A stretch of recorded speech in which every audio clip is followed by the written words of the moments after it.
দিনটি ছিল সরস্বতী পুজো। জানি ভিডিওটা ছাড়তে অনেকটাই লেট হয়ে গেল। অনেক ব্যস্ততার কারণে ভিডিওটা এডিটিং করে উঠতেই পারছিলাম না। তো চলো তার আগে ইন্ট্রোটা দিয়ে নিই। এভরিওয়ান, আমি সুবর্ণা। আমার নতুন আরেকটি ভিডিওতে তোমাদের সবাইকে স্বাগত আর আমার তরফ থেকে অনেক অনেক ভালোবাসা। তো চলো ভিডিওটা এখান থেকেই শুরু করা যাক। তো সকালবেলা আমি স্নান ধান করে বাসি কাজ করে স্নান ধান করে চলে এসেছি। তো এখন ক্রিম ট্রিম মেখে নিলাম আর চুলটা আজকে শ্যাম্পু করেছি, কারণ আজকে পুজো দিব, অঞ্জলি দেব, জন্য তো শ্যাম্পু করতেই হবে। তো সকাল 9টা বাজে, মামকে এখনো খাওয়ানো হয়নি। তো সকালে খাবার মামের জন্য গুলিয়ে নিচ্ছি। মামকে সকালে আমি খাওয়াই দুধ, ফর্মুলা মিল্ক, মানে ফর্মুলার দুধের সঙ্গে কর্নফ্লেক্স দিয়ে খাওয়াই। তো সেটা এখন গুলিয়ে নিচ্ছি। মামকে খাইয়ে সান্ত্বনা করা পর্যন্ত আমি কোনো কিছুতে হাত দেবো না। তো ওই উঠছিল না, তো আমি এদিকে স্নান দান সব কিছু কমপ্লিট করে নিই। তো মাম উঠে পড়লেই খাইয়ে দেবো মামকে। তো মাম উঠে পড়েছে, মামের পাপা নিয়ে গেছে একটু বাইরে ঘুরতে। তো আমি ততক্ষণ কিছু খাবারটা আমি গুলিয়ে রেডি করে রাখি। খাইয়ে আমি সকালে রান্নাও করতে যাব। সকালে রান্না করব সিদ্ধ ভাত। এদিকে আমার রান্নাও কমপ্লিট। বেগুন সিদ্ধ দিয়েছি আর আলু সিদ্ধ। বড়মশাই বেগুন সিদ্ধ খায় না, বেগুন খায় না, তো তার জন্য ওর জন্য খালি আলু সিদ্ধ দিয়েছি। আর ওদিকে বেগুন আর আলু একসঙ্গে মাখিয়েছি, ওটা আমার শাশুড়ি মা আর ভাসুর খাবে। আর আমার যা আর আমি তো খাবো না। ওদেরকে ভাত বেড়ে দিচ্ছি।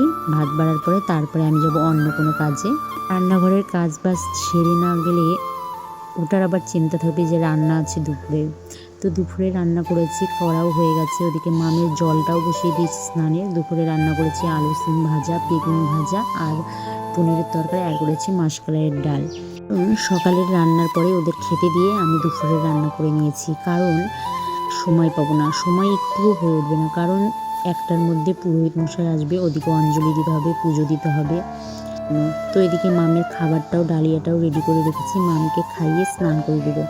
তো এদিকে দিদিভাইয়ের ঘরের পুজো দেওয়া হয়ে গেছে, আর এদিকে সরস্বতী পুজোর সব জোগাড়যন্ত্র করছে। আমি পুজোর এদিকে কিছুই হাত দিতে পারিনি, কারণ আমি ওদিকটা রান্না বান্না সবটা করছিলাম। দেখি আর তোমাদেরকে এক ঝলক দেখিনি আমাদের বাইরে ক্লাবের পুজো, মানে সবাই মিলে আমার দেওয়ালটা মিলে যেয়ে করেছে। আর প্যান্ডেলটা তোমাদের সাথে যে শেয়ার করতে চেয়েছিলাম, দেখো প্যান্ডেলটা এইভাবে করেছে। কেমন হয়েছে তোমরা অবশ্যই আমাকে কমেন্টে জানিও। আর আমার দেওররা সবাই হাই করছে। আর প্যান্ডেলটা অবশ্যই আমাকে কমেন্টে জানিও চায়ের কাপ দিয়ে কেমন হয়েছে প্যান্ডেলটা। আর অনেকক্ষণ ধরে এই দেওরটাকে ডাকছিলাম, তাকাচ্ছিলই না, তো এইমাত্র তাকালো। তারপরে চলো আমি একটু ফস করে রেডি হয়ে নিই। তো আমি রেডি হয়ে নিলাম। রেডি হয়ে যাওয়ার পরে মাম ওদিকে ঘুমাচ্ছে, মামকে স্নান দান করিয়ে ঘুমিয়েও দিয়েছিলাম। মাম উঠেও পড়েছে। মাম যখন উঠে পড়েছে তো মামকে একবারে রেডি করিয়ে তারপরেই উপরে যাই। তো উপরে চলে এসেছি। উপরে এদিকে পুরোহিত মশাই পুজো করা হয়ে গেছে, এদিকে করবে এখন যজ্ঞ।